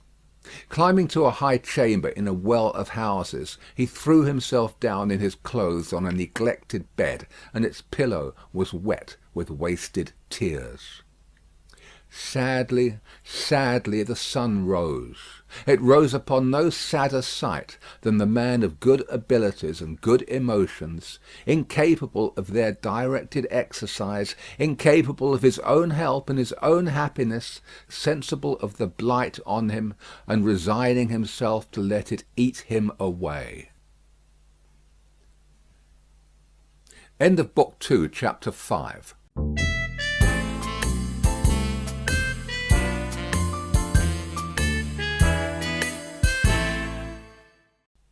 Chapter 6. Hundreds of People. The quiet lodgings of Dr. Manette were in a quiet street corner not far from Soho Square. On the afternoon of a certain fine Sunday, when the waves of 4 months had rolled over the trial for treason, and carried it, as to the public interest and memory, far out to sea, Mr. Jarvis Lorry walked along the sunny streets from Clerkenwell, where he lived, on his way to dine with the doctor. After several relapses into business absorption, Mr. Lorry had become the doctor's friend, and the quiet street corner was the sunny part of his life. On this certain fine Sunday, Mr. Lorry walked towards Soho, early in the afternoon for 3 reasons of habit. Firstly, because on fine Sundays he often walked out, before dinner, with the doctor and Lucie. Secondly, because on unfavourable Sundays he was accustomed to be with them as the family friend, talking, reading, looking out of window, and generally getting through the day. Thirdly, because he happened to have his own little shrewd doubts to solve, and knew how the ways of the doctor's household pointed to that time as a likely time for solving them. A quainter corner than the corner where the doctor lived was not to be found in London. There was no way through it, and the front windows of the doctor's lodgings commanded a pleasant little vista of street that had a congenial air of retirement on it. There were few buildings then, north of the Oxford Road, and forest trees flourished, and wild flowers grew, and the hawthorn blossomed in the now vanished fields. As a consequence, country airs circulated in Soho with vigorous freedom, instead of languishing into the parish like stray paupers without a settlement; and there was many a good south wall not far off, on which the peaches ripened in their season. The summer light struck into the corner brilliantly in the early part of the day; but when the streets grew hot, the corner was in shadow, though not in shadow so remote but that you could see beyond it into a glare of brightness. It was a cool spot, staid but cheerful, a wonderful place for echoes, and a very harbour from the raging streets. There ought to have been a tranquil bark in such an anchorage, and there was.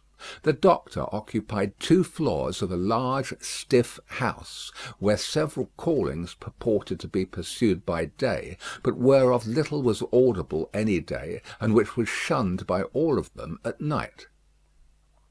In a building at the back, attainable by a courtyard, where a plane tree rustled its green leaves, church organs claimed to be made, and silver to be chased, and likewise gold to be beaten by some mysterious giant who had a golden arm starting out of the wall of the front hall, as if he had beaten himself precious, and menaced a similar conversion of all visitors. A very little of these trades, or of a lonely lodger rumoured to live upstairs, or of a dim coach-trimming maker asserted to have a counting-house below, was ever heard or seen.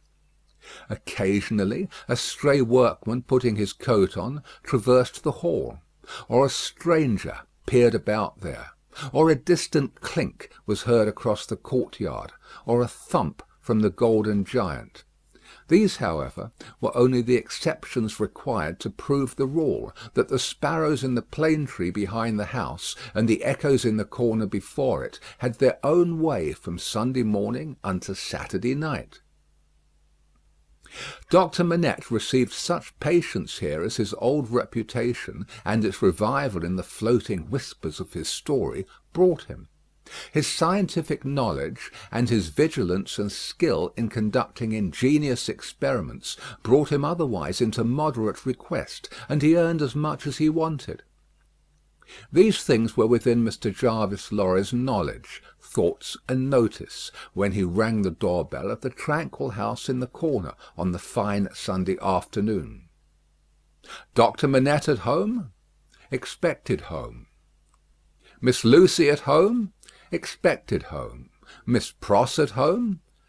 Possibly at home, but of a certainty impossible for handmaid to anticipate intentions of Miss Pross as to admission or denial of the fact. "As I am at home myself," said Miss Lorry, "I'll go upstairs." Although the doctor's daughter had known nothing of the country of her birth, she appeared to have innately derived from it that ability to make much of little means, which is one of its most useful and most agreeable characteristics. Simple as the furniture was, it was set off by so many little adornments, of no value but for their taste and fancy, that its effect was delightful. The disposition of everything in the rooms, from the largest object to the least, the arrangement of colours, the elegant variety and contrast obtained by thrift in trifles, by delicate hands, clear eyes, and good sense, were at once so pleasant in themselves and so expressive of their originator, that, as Mr. Lorry stood looking about him, the very chairs and tables seemed to ask him, with something of that peculiar expression which he knew so well by this time, whether he approved. There were 3 rooms on a floor, and the doors by which they communicated being put open, that the air might pass freely through them all, Mr. Lorry, smilingly observant of that fanciful resemblance which he detected all around him, walked from one to another. The first was the best room, and in it were Lucie's birds, and flowers, and books, and desk, and work-table, and box of water-colours. The second was the doctor's consulting room, used also as the dining room. The third, changingly speckled by the rustle of the plane tree in the yard, was the doctor's bedroom, and there, in a corner, stood the disused shoemaker's bench and tray of tools, much as it had stood on the 5th floor of the dismal house by the wine-shop in the suburb of Saint Antoine in Paris. "I wonder," said Mr. Lorry, pausing in his looking about, "that he keeps that reminder of his sufferings about him." "And why wonder at that?" was the abrupt inquiry that made him start. It proceeded from Miss Pross, the wild red woman, strong of hand, whose acquaintance he had first made at the Royal George Hotel at Dover, and had since improved. "I should have thought," Mr. Lorry began. "Pooh! You would have thought," said Miss Pross. Mr. Lorry left off. "How do you do?" inquired that lady then, sharply, and yet as if to express that she bore him no malice. "I am pretty well, I thank you," answered Mr. Lorry, with meekness. "How are you?" "Nothing to boast of," said Miss Pross. "Indeed?" "Ah, indeed," said Miss Pross. "I am very much put out about my ladybird." "Indeed?" "For gracious sake, say something else besides 'indeed,' or you'll fidget me to death," said Miss Pross, whose character, dissociated from stature, was shortness. "Really, then," said Mr. Lorry, as an amendment. "Really is bad enough," returned Miss Pross, "but better. Yes, I'm very much put out." "May I ask the cause?" "I don't want dozens of people who are not at all worthy of Ladybird to come here looking after her," said Miss Pross. "Do dozens come here for that purpose?" "Hundreds," said Miss Pross. It was characteristic of this lady, as of some other people before her time and since, that whenever her original proposition was questioned, she exaggerated it. "Dear me," said Mr. Lorry, as the safest remark he could think of, "I have lived with the darling, or the darling has lived with me and paid me for it, which she certainly should never have done. You may take your affidavit if I could have afforded to keep either myself or her for nothing, since she was 10 years old. And it's really very hard," said Miss Pross. Not seeing with precision what was very hard, Mr. Lorry shook his head, using that important part of himself as a sort of fairy cloak that would fit anything. "All sorts of people who are not in the least degree worthy of the pet are always turning up," said Miss Pross. "When you began it—" "I began it, Miss Pross." "Didn't you, who brought her father to life?" "Oh, if that was the beginning of it," said Mr. Lorry. "It wasn't ending it, I suppose. I say, when you begin it, it was hard enough. Not that I have any fault to find with Dr. Manette, except that he is not worthy of such a daughter, which is no imputation on him, for it was not to be expected that anybody should be under any circumstances. But it really is doubly and trebly hard to have crowds and multitudes of people turning up after him, if I could have forgiven him, to take Ladybird's affections away from me." Mr. Lorry knew Miss Pross to be very jealous, but he also knew her by this time to be, beneath the surface of her eccentricity, one of those unselfish creatures, found only among women, who will, for pure love and admiration, bind themselves, willing slaves, to youth when they have lost it, to beauty that they never had, to accomplishments that they were never fortunate enough to gain, to bright hopes that never shone upon their own sombre lives. He knew enough of the world to know that there is nothing in it better than the faithful service of the heart, so rendered and so free from any mercenary taint. He had such an exalted respect for it, that in the retributive arrangements made by his own mind (we all make such arrangements, more or less), he stationed Miss Pross much nearer to the lower angels than many ladies immeasurably better got up, both by nature and art, who had balances at Tellson's. "There never was nor will be but one man worthy of Ladybird," said Miss Pross, "and that was my brother Solomon, if he hadn't made a mistake in life." Here again Mr. Lorry's enquiries into Miss Pross's personal history had established the fact that her brother Solomon was a heartless scoundrel who had stripped her of everything she possessed as a stake to speculate with, and had abandoned her in her poverty for evermore, with no touch of compunction. Miss Pross's fidelity of belief in Solomon, deducting a mere trifle for this slight mistake, was quite a serious matter with Mr. Lorry, and had its weight in his good opinion of her. "As we happen to be alone for the moment, and are both people of business," he said, when they had got back to the drawing-room, and had sat down there in friendly relations, "let me ask you, does the doctor, in talking with Lucy, never refer to the shoemaking time yet?" "Never." "And yet keeps that bench and those tools beside him?" "Ah," returned Miss Pross, shaking her head, "but I don't say he don't refer to it within himself." "Do you believe that he thinks of it much?" "I do," said Miss Pross. "Do you imagine—" Mr. Lorry had begun, when Miss Pross took him up short, with "Never imagine anything. Have no imagination at all." "I stand corrected. Do you suppose— you go so far as to suppose sometimes?" "Now and then," said Miss Pross. "Do you suppose," Mr. Lorry went on, with a laughing twinkle in his bright eye, as it looked kindly at her, "that Dr. Manette has any theory of his own, preserved through all those years, relative to the cause of his being so oppressed, perhaps even to the name of his oppressor?" "I don't suppose anything about it but what Ladybird tells me, and that is, that she thinks he has." "Now, don't be angry at my asking all these questions, because I am a mere dull man of business, and you are a woman of business." "Dull?" Miss Pross inquired, with placidity. Rather wishing his modest adjective away, Mr. Lorry replied, No, surely not. To return to business, is it not remarkable that Dr. Manette, unquestionably innocent of any crime, as we are all well assured he is, should never touch upon that question? I will not say with me, though he had business relations with me many years ago, and we are now intimate, I will say with the fair daughter to whom he is so devotedly attached, and who is so devotedly attached to him. Believe me, Miss Pross, I don't approach the topic with you out of curiosity, but out of zealous interest. "Well, to the best of my understanding, and bad's the best, you'll tell me," said Miss Pross, softened by the tone of the apology. "He is afraid of the whole subject." "Afraid?"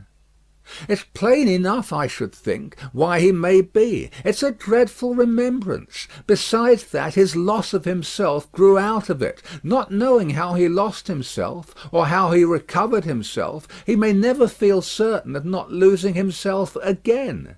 That alone wouldn't make the subject pleasant, I should think." It was a profounder remark than Mr. Lorry had looked for. "True," said he, "and fearful to reflect upon. Yet a doubt lurks in my mind, Miss Pross, whether it is good for Dr. Manette to have that suppression always shut up within him. Indeed, it is this doubt, and the uneasiness it sometimes causes me, that has led me to our present confidence." "Can't be helped," said Miss Pross, shaking her head. "Touch that string, and he instantly changes for the worse. Better leave it alone. In short, must leave it alone, like or no like.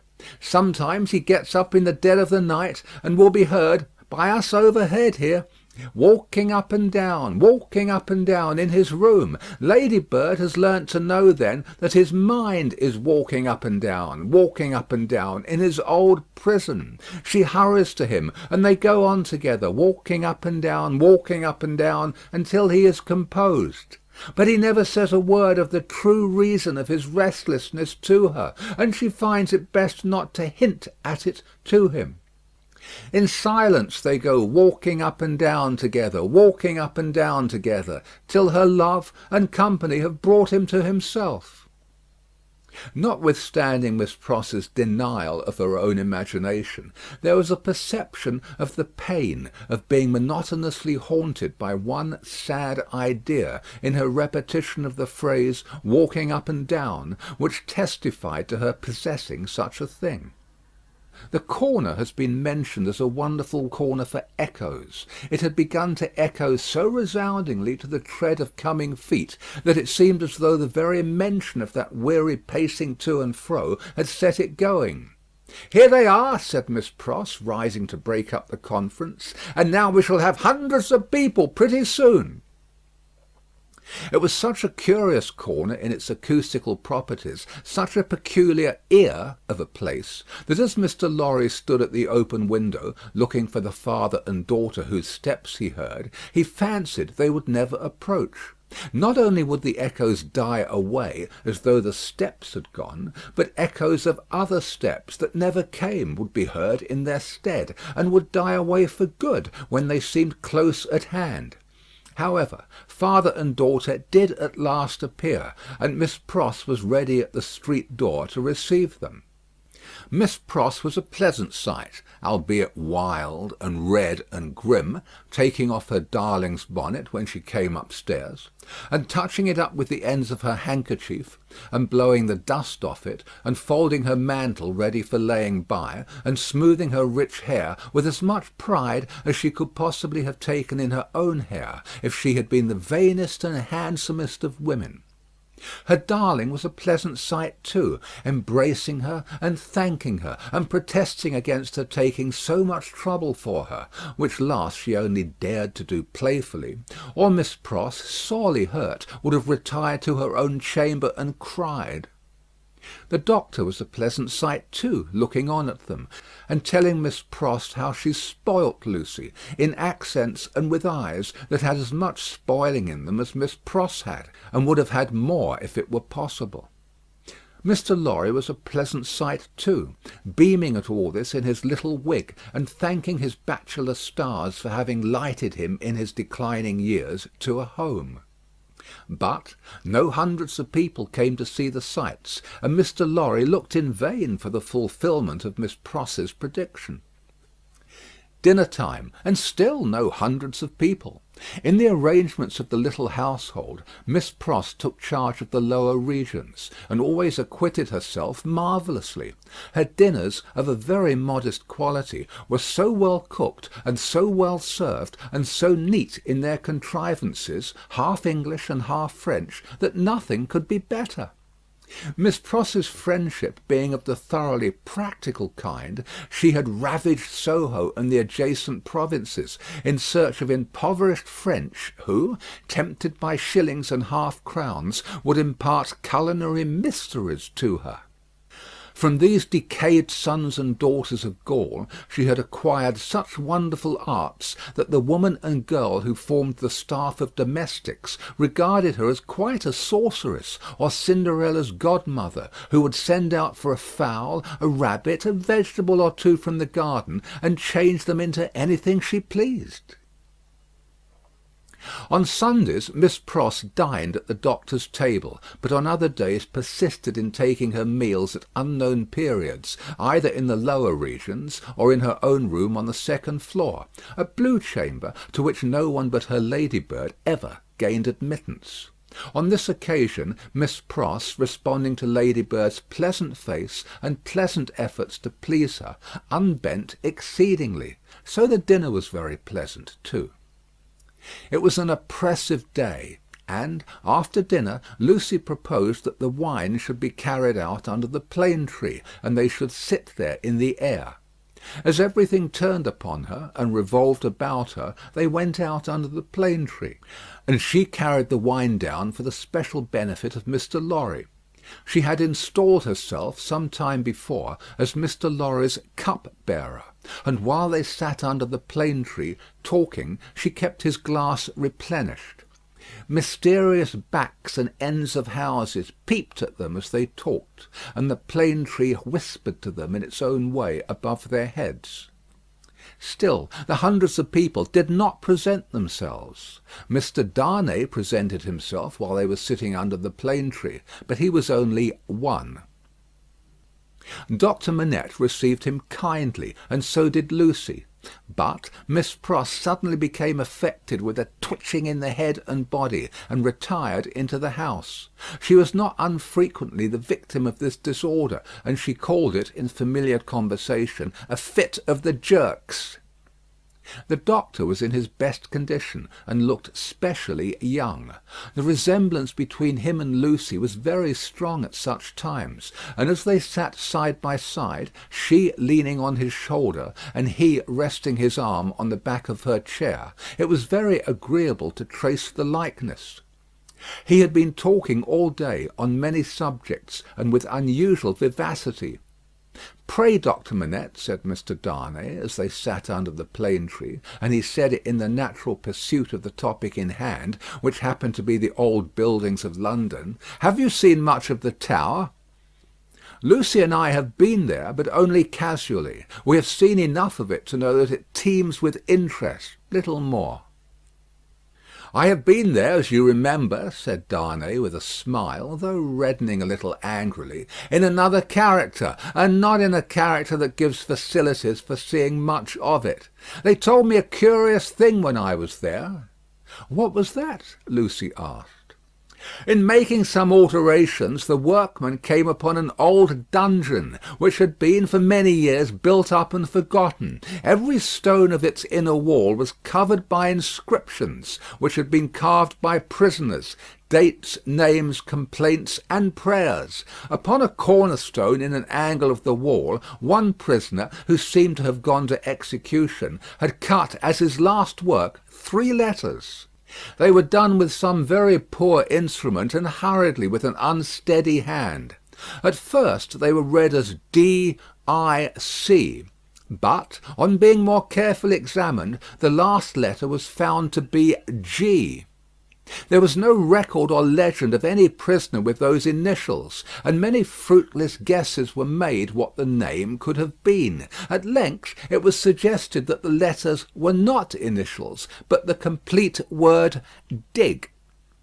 The floor was examined very carefully under the inscription, and in the earth beneath a stone, or tile, or some fragment of paving, were found the ashes of a paper, mingled with the ashes of a small leathern case or bag. What the unknown prisoner had written will never be read, but he had written something, and hidden it away to keep it from the jailer. "My father!" exclaimed Lucie, "you are ill." He had suddenly started up with his hand to his head. His manner and his look quite terrified them all. "No, my dear, not ill. There are large drops of rain falling, and they made me start. We had better go in." He recovered himself almost instantly. Rain was really falling in large drops, and he showed the back of his hand with raindrops on it. But he said not a single word in reference to the discovery that had been told of, and, as they went into the house, the business eye of Mr. Lorry either detected, or fancied it detected, on his face, as it turned toward Charles Darnay, the same singular look that had been upon it when it turned towards him in the passages of the court-house. He recovered himself so quickly, however, that Mr. Lorry had doubts of his business eye. The arm of the golden giant in the hall was not more steady than he was, when he stopped under it to remark to them that he was not yet proof against slight surprises, if he ever would be, and that the rain had startled him. Tea time, and Miss Pross making tea, with another fit of the jerks upon her, and yet no hundreds of people. Mr. Carton had lounged in, but he made only 2. The night was so very sultry that although they sat with doors and windows open, they were overpowered by heat. When the tea-table was done with, they all moved to one of the windows and looked out into the heavy twilight. Lucie sat by her father. Darnay sat beside her. Carton leaned against a window. The curtains were long and white, and some of the thunder gusts that whirled into the corner caught them up to the ceiling and waved them like spectral wings. "The raindrops are still falling, large, heavy, and few," said Dr. Manette. "It comes slowly." "It comes surely," said Carton. They spoke low, as people watching and waiting mostly do; as people in a dark room, watching and waiting for lightning, always do. There was a great hurry in the streets of people speeding away to get shelter before the storm broke. The wonderful corner for echoes resounded with the echoes of footsteps coming and going, yet not a footstep was there. "A multitude of people, and yet a solitude," said Darnay, when they had listened for a while. "Is it not impressive, Mr. Darnay?" asked Lucie. "Sometimes I have sat here of an evening until I have fancied, but even the shade of a foolish fancy makes me shudder to-night, when all is so black and solemn." "Let us shudder too. We may know what it is." "It will seem nothing to you. Such whims are only impressive as we originate them, I think. They are not to be communicated. I have sometimes sat alone here of an evening, listening, until I have made the echoes out to be the echoes of all the footsteps that are coming by and by into our lives." "There is a great crowd coming one day into our lives, if that be so," Sidney Carton struck in his moody way. The footsteps were incessant, and the hurry of them became more and more rapid. The corner echoed and re-echoed with the tread of feet, some as it seemed under the windows, some as it seemed in the room, some coming, some going, some breaking off, some stopping altogether, all in the distant streets, and not one within sight. "Are all these footsteps destined to come to all of us, Miss Manette, or are we to divide them among us?" "I don't know, Mr. Darnay. I told you it was a foolish fancy, but you asked for it. When I have yielded myself to it, I have been alone, and then I have imagined them the footsteps of the people who are to come into my life and my father's." "I take them into mine," said Carton. "I ask no questions and make no stipulations. There is a great crowd bearing down upon us, Miss Manette, and I see them by the lightning." He added the last words after there had been a vivid flash which had shown him lounging in the window. "And I hear them," he added again, after a peal of thunder. "Here they come, fast, fierce, and furious." It was the rush and roar of rain that he typified, and it stopped him, for no voice could be heard in it. A memorable storm of thunder and lightning broke with that sweep of water, and there was not a moment's interval in crash and fire and rain until the moon rose at midnight. The great bell of St. Paul's was striking one in the cleared air, when Mr. Lorry, escorted by Jerry, high-booted and bearing a lantern, set forth on his return passage to Clerkenwell.